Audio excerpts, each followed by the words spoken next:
Arkadaşlar merhaba, her şeyden anlayan adam kanalına hoş geldiniz. Bugün sizlere Arçelik marka çamaşır makinelerinde tuşların kendi kendine basıp makinenin kendini kapatmasına sebep olan sorunu ve bunun çözümünü anlatacağım arkadaşlar. Bunun sebebi buhar. Banyoda bulunan buhardan kaynaklı. Banyoya gittiniz, içerisi buharlaştı. Bu buharı dışarı atmak için herhangi bir fan barındırmıyorsunuz havalandırma kısmında.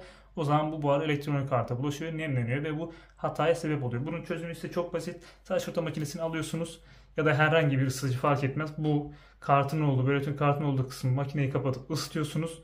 Yeteri kadar ısıttıktan sonra fişi tekrar taktığınızda makineyi kullanmaya devam edebilirsiniz. İzlediğiniz için teşekkürler. Sonra bir görüşmek üzere. Kendinize iyi bakın. Hoşça kalın. Kanala abone olmayı unutmayın. Bye.